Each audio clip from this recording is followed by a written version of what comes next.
The earliest folk tales tended to be about single cell organisms which lived deep below the surface of the earth, where temperatures routinely exceeded 100 degrees Fahrenheit.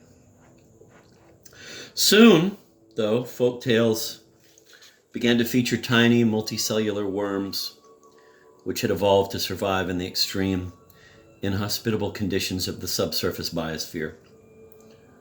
These worms, belonging to, quote, the vast and diverse phylum of nematodes, end of quote, ate bacteria and often grew no bigger than 2/100ths of an inch. Then, for a very, very long period of time after this, almost all folk tales pivoted around a cobbler, his fat, conniving wife, and their gullible daughter. But the degree of refinement was extraordinarily high. Each ensuing folk tale an almost imperceptibly subtle modification of its predecessor. Today, these elegant algorithms have given way to autobiography, with the hope that it might carry the same breadth of allegorical signification.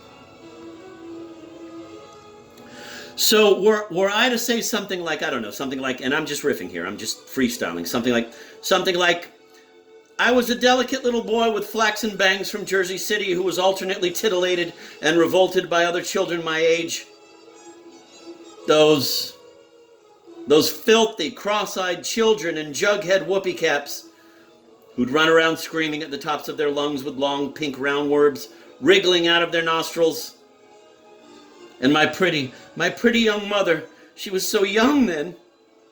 And her pink Izod polo shirt and her short khaki wraparound skirt and her penny loafers would prepare me a lunch of cream of mushroom soup with banana Turkish taffy for dessert, and she'd read aloud folk tales about other delicate little boys just like me, whose pretty mothers also read to them as they ate. Exertions which would leave her almost too exhausted to fend off the coarse advances of the stooped, hook-nosed peddlers and the sweaty merry-go-round operators who seemed to be endlessly ringing our doorbell, end of quote, something like that. I think you could discern in even something like that certain folkloric elements, certain of the generic narratemes that the Soviet folklorist Vladimir Prop enumerated. And even though the lexicon, jughead, Turkish taffy, and the clothes, the Izod polo shirts, the penny loafers, clearly situates it in a very specific time, in a relatively contemporaneous reality, the early 60s. There's still, to my mind at least, an illud tempus, to borrow Eliot's phrase, suggested here. A kind of, a vaguely medieval, once upon a timeness, suggested by these roving peddlers and those caterwauling, parasite-infested children. We are, all of us, so deeply, so atavistically inculcated with the structures and the tropes that inhere in the very act of storytelling, that no sooner do we begin narrating our own presumably unprecedented childhoods than we, no matter who we are, reflexively conjure up the very same brigands and woodsmen, the very same vagabonds and troubadours and ogres, the very same hermits and sly anthropomorphic animals, or recognize their interchangeable avatars whom we have inescapably become through the telling and the retelling. And I think you're going to find in some of the excerpts I'm planning on reading tonight, and right now I can just pick arbitrarily a couple of lines off the top of my head. Lines like, quote, I was fascinated by the nuns who seemed to float across the boulevard on rainy afternoons, end of quote, for instance. Or, quote, I got my first hand job from a schizophrenic girl with webbed fingers, end of quote. Or even in a passing recollection like, and I don't remember the exact words off the top of my head here, Something like, quote, I'm pacing outside the club, smoking a cigarette. It's like mid-January and I'm fucking freezing in this filthy Tricks t-shirt. One of those little blue dental bibs with the metal ball chains, red plaid flannel pajamas bottoms with this giant hole in the crotch, and a pair of white clogs.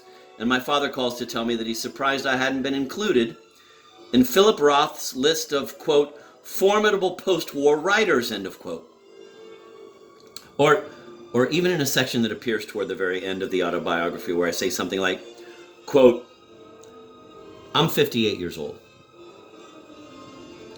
and I'd still rather try to support myself by mowing people's lawns and babysitting than by teaching, end of quote. Or, and this is one of the last lines in the whole book, quote, would it be so terrible for a man who perseveres under the Damoclean threat of cancer and the ever-present specter of assassination to simply try and have one last meal with his old mother in the food court of a mall, end of quote.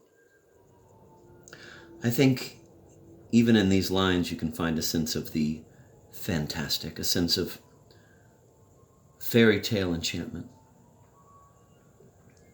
But that idea of enchantment as we move through the second decade of the 21st century seems ever more adulterated, ever more degraded, and one wonders, but why exactly? As chronologies of diagnosis and treatment replace the surrealist poetry of our symptomology, how quickly it can all begin to seem like a PowerPoint presentation at a TED Talk or the strobe effect of PTSD flashbacks in a Lifetime movie. Of course, the battle between the materialistic rationalists and the anti-materialist irrationalists is long over. And the anti-materialist irrationalists lost, and we await our UFOs and our flying balconies to come and bear us away.